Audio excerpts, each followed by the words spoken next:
Baik, karena masih ada waktu yang tidak banyak, mungkin sedikit. Beliau juga berkenan untuk ada sesi tanya jawab. Mungkin nanti akan ada maksimal 3 penanya dari mungkin sebelah kiri, kanan, tengah, kemudian kanan. Silahkan, 3. 1 dari kiri, ya, yang dekat tiang, silahkan. Silahkan berdiri untuk meminta mic dari panitia. Ya, singkat ya. Assalamualaikum warahmatullahi wabarakatuh. Ya, menarik pemaparan dari guru kita semua terkait dengan Islam harus membahagiakan.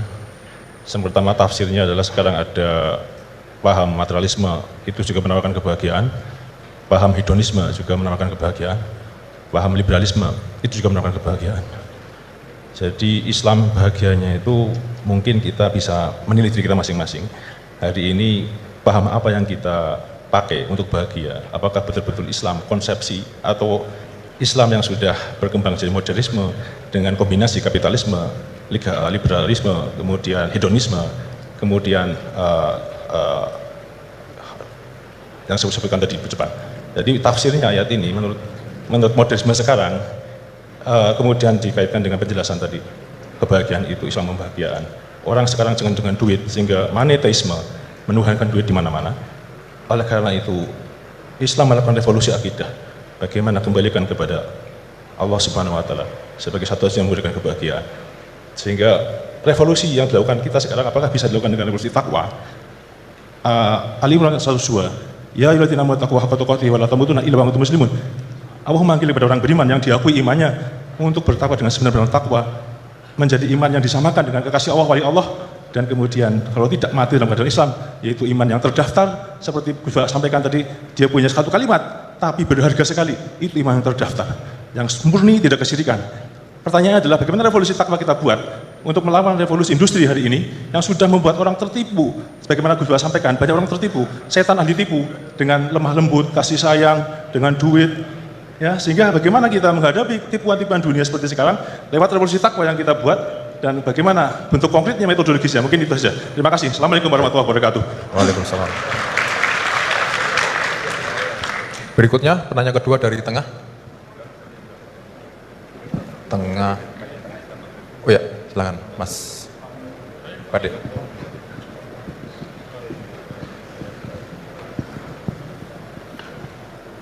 Bismillahirrahmanirrahim. Assalamualaikum warahmatullahi wabarakatuh.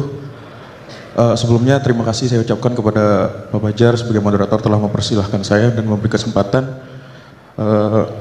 Sebelumnya saya memperkenalkan diri, saya Engki Kurniawan dari mahasiswa Prodi Ekonomi Islam Angkatan 2020. Tanpa mengurangi rasa hormat kepada Al-Mukarram Tuan Guru dan Gus Baha, saya ingin mempertanyakan yang tadi sempat disinggung di awal, yaitu tentang tadayun ma'kus, tentang kekeliruan dalam beragama. Gitu. Kita tahu sekarang bagaimana tentang perkembangan teknologi yang menyebabkan informasi-informasi itu berkembang secara masif mengenai agama-agama gitu, tentang pelajaran-pelajaran dan tafsir Al-Quran gitu. Yang kita tahu tadayun ma'kus ini tentang bagaimana orang-orang menyampaikan yang kurang penting di atas sesuatu yang penting gitu. Nah, sebagai kami mahasiswa gitu yang masih awam tentang agama, bagaimana sih gitu cara kita menangkis agar tidak terjerumus atau terjerat dengan pembahasan-pembahasan yang kurang penting dan menjerumuskan kita ke dalam sesuatu yang sesuatu yang buruk gitu, yang kayak memunculkan perdebatan dan kontroversi. Gitu saja Pak, terima kasih. Wassalamualaikum warahmatullahi wabarakatuh. Waalaikumsalam. Terakhir dari Putri, paling depan, kerudung biru. Oke, silakan Mbak. Bismillahirrahmanirrahim. Pertanyaan fikih sangat sederhana tapi saya tidak paham. Saya bacakan bagaimana cara mengajarkan istihadhah yang memudahkan kepada anak perempuan yang belum baligh, Gus Baha. Karena kalau kami jelaskan dengan menghafal dan memahami syarat-syarat tamyiz, mereka kesulitan. Dan kalau perempuan tadi sudah paham belajar istihadhah tanpa memahami tamyiz, apakah selanjutnya perempuan tersebut harus belajar istihadhah dengan memahami syarat-syarat tamyiz? Sampun. Tiga penanya. Berikutnya kami berikan kesempatan kepada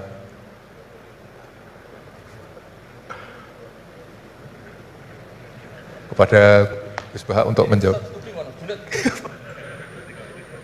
itu jabat itu bukan tanggung jawab. Di sini tuh ada DPPAI ya? Iya. Coba terang singkatan DPPAI, ben ngerti ben ono.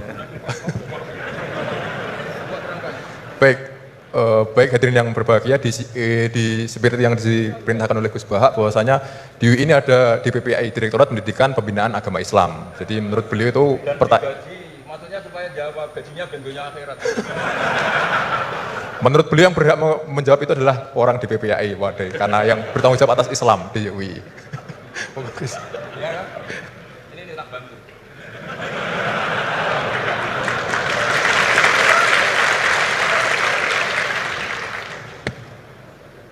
Jadi harusnya kan sudah tugas, mandat, ada SK-nya, ada fasilitasnya. Kalau gaji itu kayaknya kasar fasilitasnya. Jadi harusnya yang jawab itu ya ketua DPPA, iya. Tapi sudahlah karena saya ini orang baik tak tolong. Begini ya, jadi perspektif Islam atau taqarrub ilallah itu mulai dulu itu orang mau tidak mau subjektif, tapi hukum pokoknya sama. Misalnya orang mencintai Allah, ada yang saking mencintainya itu tidak pernah nyebut Allah. Ada wali itu mencintai Allah tidak pernah nyebut Allah. Karena dia takut ini nama sakral, jangan-jangan dilecehkan. Imam Malik itu pernah ada seorang pengemis datang, ya Imam Malik saya minta uang. Imam Malik jawabnya itu, saya tidak punya uang, baru tidak bawa uang, juga tidak punya uang. Kamu besok ke rumah saya atau nanti ke rumah saya, tak kasih uang. Terus diberi nasihat sama temannya. Halai itu, mbok yawa Anda ngomong, rozaqokallah, ya semoga Allah memberi rezeki kamu. Jawabnya Imam Malik itu apa? Saya masih hafal teksnya. Fa'ana ujillu ismallahi ta'ala an askuro indaman yakrohu sama'ahu, ada yang baca sima'ahu walau dimna jumlatin. Saya tidak mau nyebut nama Allah pada orang yang nggak suka nama itu, meskipun itu hanya secara apa itu eksplisit. Artinya kalau dongak tahu serang di duit, jalur duit untuk itu kira-kira itu. Wong saya mintanya uang kok dikasih apa? Doa. Jadi kadang-kadang orang cara mencintai Allah itu, lah ya bagi pengemis tadi rozaqokallah itu maknanya kan nggak mau memberi kan? Doa tadi kan disimpulkan nggak mau memberi. Sama seperti kita di Jawa ada keponakan misalnya mau mondok pamit padenya, kata padenya, ya wes le tak sangoni selamat, ya sudah tak sangoni selamat, selamat ndonga tok tak modal agak tunggale. Nah, berdoa saja tanpa modal. Nah, Sayyidina Umar radhiyallahu anhu itu diantaranya orang yang meriwayatkan hadis Innallaha ta'ala kallafani an asrifa an du'a. Allah memaksa saya, menugaskan saya supaya tidak semuanya itu dikonsultasikan kepada Allah Subhanahu wa taala. Sehingga banyak kiai kalau ada orang potongan rai mustajab, wajahnya itu tidak meyakinkan mustajab doanya. Iya saya ini miskin, utang saya banyak. Nggak akan dijazahi disuruh doa atau duha atau baca waqiah. Karena sekali itu dipraktekkan dan kita tahu potongan gak mandi, itu nanti nyalahkan institusi doa. Juti saya duha juga tetap miskin, saya doa juga tetap miskin. Daripada Allah disalahin mendingan pon sing kerja tenanan.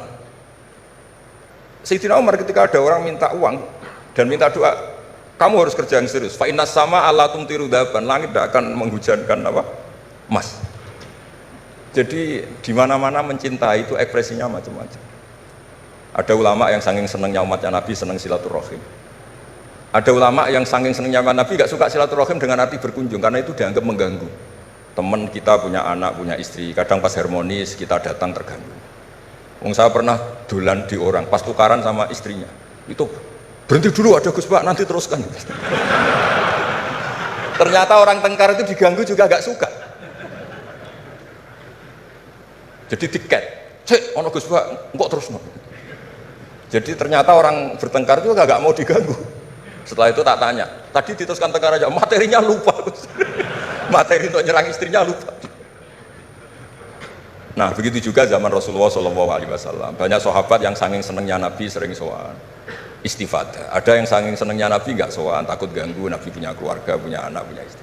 Ada yang saking senengnya Nabi, kalau ketemu Nabi itu melihat wajahnya sampai dia tahu detail wajah Nabi kayak apa, rambutnya kayak apa. Ada juga yang sama sekali ditanya, sifli wajah Rasulullah, tolong ceritakan ke saya wajah Nabi itu kayak apa.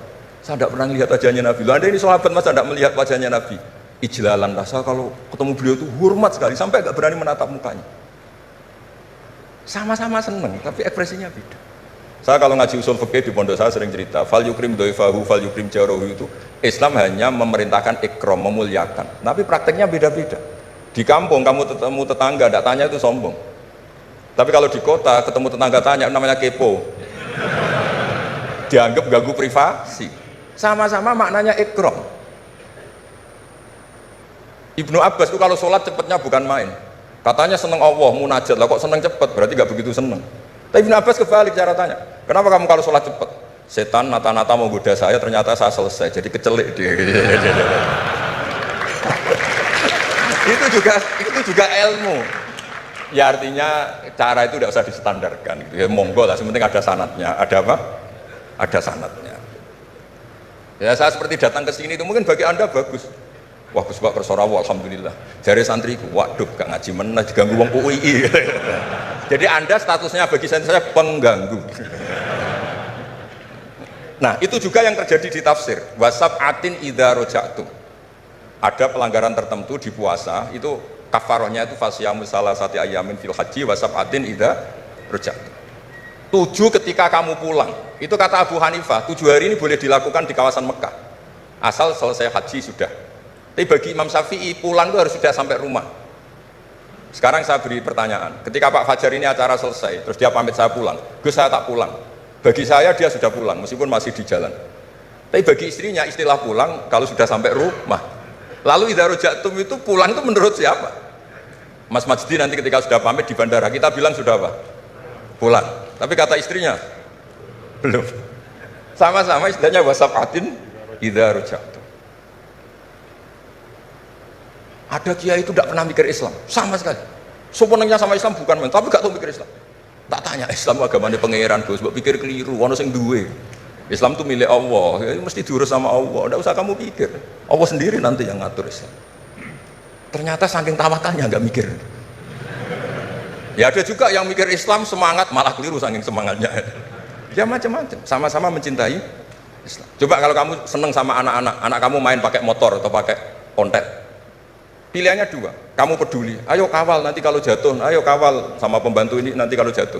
Itu ya bukti cinta. Ada enggak? Sembarno ae wis pinter, anakku wis pinter, nak tiba tangi dewi, anakku sudah pinter kan. Itu juga penghormatan pada anak. Jangan kira makna seneng itu harus terbentuk satu versi.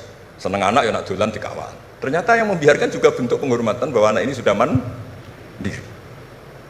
Ya terus yang masalah istikhadah itu masyhur itu di riwayat Hamnah binti Jahsh. Hamnah itu haidnya melebihi hari wajar. Terus sama Nabi sudah kamu saya haidkan sesuai tanggal yang sebelum kamu kena penyakit ini. Itu kamu anggap haid, lainnya kamu anggap istikhadah. Itu istikhadah paling gampang. Ikuti saja fatwanya Imam Syafi'i. Jadi misalnya Januari kok 6 hari, Februari kok sampai terus mulai ada penyakit sampai 1 bulan keluar darah, Maret keluar darah. Itu kata Imam Syafi'i ngikuti riwayat tadi.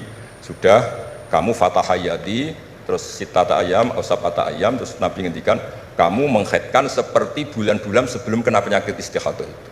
Lainnya di istikhadah. Itu namanya ruddat ilal adat. Jadi supaya tidak ribet pakai tamyiz diukur. Ini darah ini lebih kuat dibanding ini, yang lemah tidak kayak yang sing tukang delok ya sopo gitu. Apalagi yang ditanya itu lelaki gitu tuh. Oh, itu kan ya agak repot lah, cobalah agama ini tidak perlu repot-repot seperti itu. Jadi ini sebagai senior saya kasihan sama Pak Junet ini. Harusnya beliau nanti yang kena hisab pasti Pak Junet. Jabatannya mau, tanggung jawabnya nggak mau. Ya tapi kebetulan ada orang baik di sini ya, alhamdulillah saja. Kalau ketemu saya tuh cium tangan bolak-balik. Tapi niatnya kayaknya mau supaya saya mau backup gitu. Nah ini yang satu pertanyaan Mas Wasdi ini masih kan 3, saya jawab 2 deh. Harus evolusi teknologi efek di agama. Oh iya, ya sebenarnya kan perubahan-perubahan itu setiap masa terjadi ya. Ya kita menganggap perubahan hari ini perubahan yang paling penting ya karena kita hidup di dalamnya. Tapi bagi generasi-generasi sebelum kita, ya perubahan yang terjadi pada masa mereka itu yang paling penting gitu. Dan beragama kita hari ini, ya itu kan juga sebagiannya dibentuk dari bagaimana para ulama kita dulu merespon perubahan-perubahan yang ada pada masa mereka. Jadi kalau kita lihat, jangankan yang sekarang ya Gus ya, bahkan pada masa Imam Syafi'i pun kan, dan masa-masa para imam mujtahidin ya, mereka itu sangat membuka diri dan melihat dinamika-dinamika yang terjadi dan menjadikan ya hal-hal yang terjadi di tengah masyarakat itu sebagai bahan penting untuk merumuskan pandangan keagamaan. Dan karena itu kalau misalnya Al-Azhar ya, Al-Azhar Syarif itu sekarang punya perhatian pada 3 hal saja ya ketika bicara tentang pemikiran keagamaan. Yang pertama, tafkik al-fikril mutatarrif. Jadi membedah dan mempreteli pemikiran yang ekstrim, mengembalikan kepada manhaj wasati. Itu yang pertama. Kemudian yang kedua, tajdid al-khitab ad-dini, yaitu memperbaharui al-khitab, cara kita menyampaikan sebenarnya kan. Al-khitab itu kan cara kita mengajak orang beragama. Supaya cara kita mengajak orang beragama ini tidak membuat orang semakin jauh dari agama, ya. Jangan membuat ya seperti tadi beliau sampaikan, bahkan Rasul pun hati-hati ya, ketika menjawab pertanyaan dari masing-masing sahabatnya. Nggak ada Rasul itu gebiah uyah. Ya pokoknya ini mentang-mentang ini sahabat saya semua, saya kasih satu patokan plek harus kayak gini, nggak ada. Yang nanya tentang mana amal yang paling afdol dilihat oleh Nabi kan gitu Gus ya. Dilihat kira-kira oh ini ternyata orang yang kaya misalnya. Oh amal afdol itu paling banyak adalah berinfak, paling bagus. Dilihat kayak begini keadaannya apa macam-macam disesuaikan sesuai dengan mukhatabin. Itu Rasul. Ya, para sahabat juga begitu. Artinya apa? Beragama itu adalah sesuatu yang hidup. Tadayun itu ya taharruk, bergerak terus. Ya. Nah tadi disampaikan bagaimana cara kita merespon dalam situasi yang berubah seperti ini. Yang pertama yang nggak usah galau. Tadi beliau sampaikan agama ini milik Allah Ta'ala. Jadi kita jangan menggalaukan diri kita, menganggap diri kita lebih penting. Ya. Tidak ada manusia yang sangat penting sehingga dia tidak tergantikan dalam kehidupan. Kecuali para nabi dan rasul. Ya, siapapun itu, fungsinya pasti akan ketika sudah masanya dia pasti akan digantikan, dan semua orang menunaikan tugasnya sesuai dengan kewenangan serta apa yang diberikan oleh Allah Subhanahu wa taala. Jadi tidak usah kita galau ya. Yang paling penting adalah menurut saya ya terus kita ngaji seperti ini untuk mendiskusikan hal-hal bagaimana kita bisa beragama masing-masing nyaman semuanya ya. Kita bisa beragama dengan nyaman, dengan tenang, seperti tadi kata guru saya, is'adul insan fid darain, supaya kita beragama dan kita bahagia. Ya, beragama bahagia. Ya, dan itu memang pesan dari Islam. Adapun isme yang disampaikan tadi, yaitu ijtihad manusia saja. Ya, hari ini kita kan begini, umur biologis kita kan pendek, 60-70 tahun. Maka isme yang tumbuh berkembang di tengah-tengah kita hari ini kita anggap sebagai sesuatu yang sangat penting, ya, sesuatu yang merupakan pencapaian luar biasa hebatnya. Tapi kalau kita letakkan diri kita di dalam spektrum sejarah yang panjang, maka itu hanya bagian dari ijtihad yang manusia. Ya. Sehingga menurut saya tidak perlu kita kita istilahnya apa ya? Seakan-akan isme itu akan menggantikan Islam, enggak. Yaitu ijtihad manusia. Besok akan ada isme baru, tapi al-Islam ya'lu wa la yu'la alaih. Islam akan tetap tegak teguh. Insya Allah mudah-mudahan kita berada di dalamnya, bagian dari itu semua. Itu saja yang dapat saya sampaikan. Terima kasih sekali lagi atas kesempatan pada hari ini, Pak Rektor, Bapak Kepala Badan Wakaf dan semua. Jazakumullah khairan katsira. Mudah-mudahan kita bisa jumpa dalam kesempatan yang lain. Assalamualaikum warahmatullahi wabarakatuh.